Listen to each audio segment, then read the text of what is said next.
Now, some people, Republicans, are saying that she's the grown-up in the room. Yeah, we've heard that before. The way the hosts of The View react to anything even slightly outside their bubble is honestly hilarious, but also really frustrating. Watching them talk about politics feels like watching a group of people who think they know everything but can't handle even the smallest disagreement. Instead of having a real conversation, they just insult anyone who doesn't share their opinions and argue with each other when things don't go their way. It's no wonder people think the show should be renamed The Judgment, because that's all they seem to do, judge and complain. Take their reaction to Trump's new chief of staff, Susie Wiles, as an example. Let me also express my tremendous appreciation for Susie and Chris, the job you did. This woman is the first female chief of staff, which is a big deal. But you wouldn't know it from watching The View.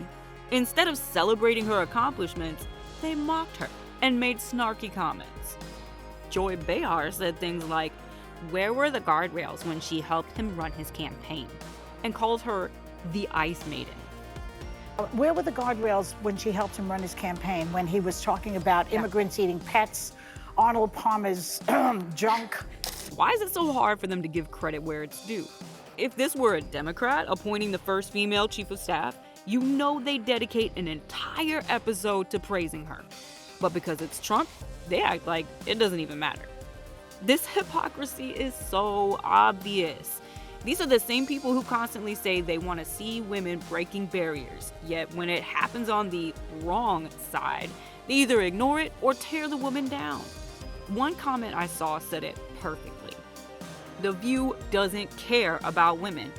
How else can you explain their reaction to Susie Wiles? If they truly cared about women's progress, they'd celebrate this milestone, even if they didn't like who appointed her. Instead, they just look bitter and petty. It's also ridiculous how they always try to spin things to make themselves look superior. Ana Navarro said, "The reason it resonates more when Democrats do it is because Democrats tout it more proudly." What does that even mean? So Democrats are better because they're louder about their accomplishments? That's not how leadership works. People care about results, not how much you brag about yourself. The fact that the hosts think this is a valid argument just shows how out of touch they really are. She wanted more control over who could get in to see the president because, quote, the clown car can't come into the White House at will. Let's not forget Joy Behar's rant about undecided voters. She mocked them, saying, "Get off the fence already," as if everyone should automatically see things her way. Not everyone has the luxury of living in an echo chamber like she does. Some people are genuinely trying to make the best decision for themselves and their families. Mocking them for taking their time just shows how little respect she has for people who think differently.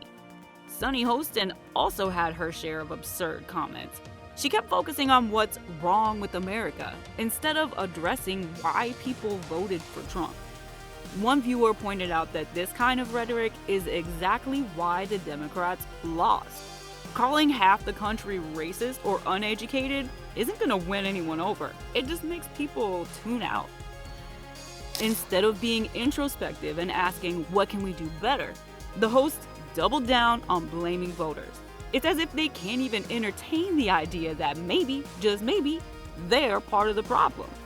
Country Half the that country allows its doesn't agree with environment to him. be ravaged, its children to be shot, its wealth to be hoarded, its worker to be exploited, its poor to starve, its cops to murder. So you think America's the country problem? in problem? The funniest part of all of this is how often they contradict themselves.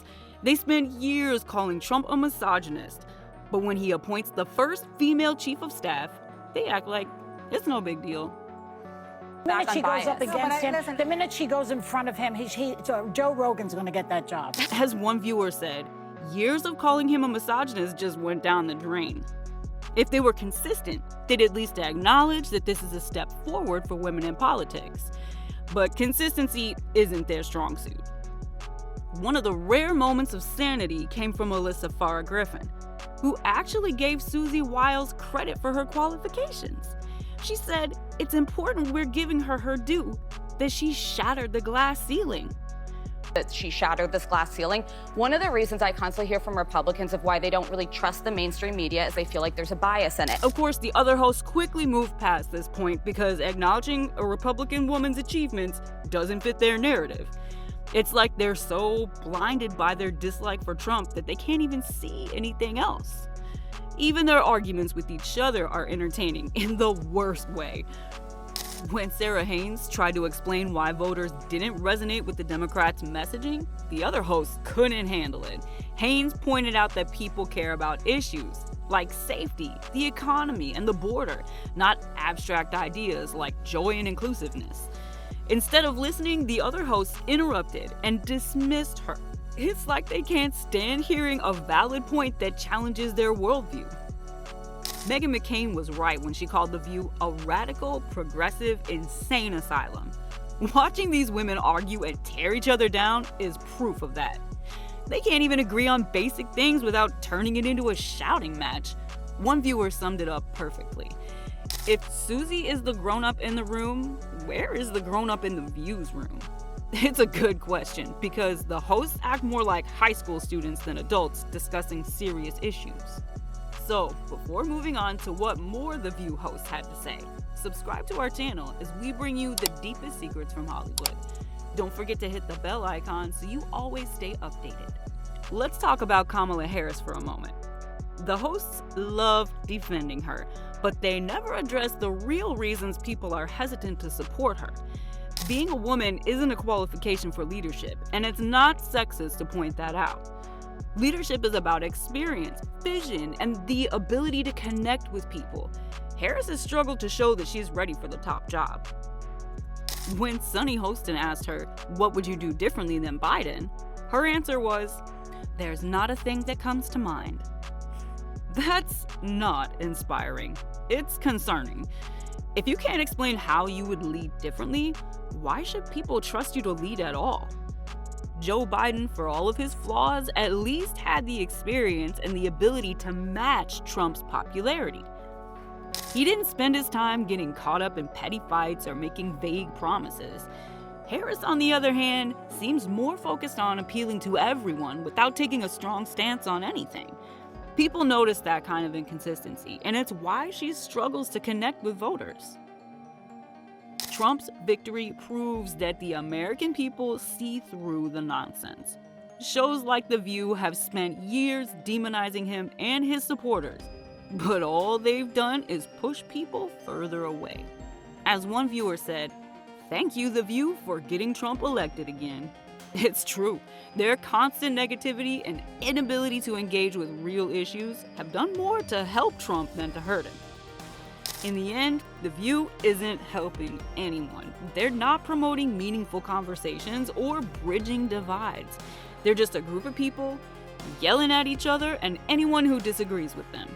If they were truly as great as they think they are, more people would share their perspective. The fact that they don't says a lot. Maybe it's time for the hosts to take a hard look in the mirror and ask themselves why their show is becoming a joke. Until then, they should embrace their new name, The Judgment. It's a perfect fit for what they've become. Let us know your thoughts in the comments. Hit that like button, subscribe to the channel, and don't forget to ring the bell icon so you always stay updated. See you in the next one.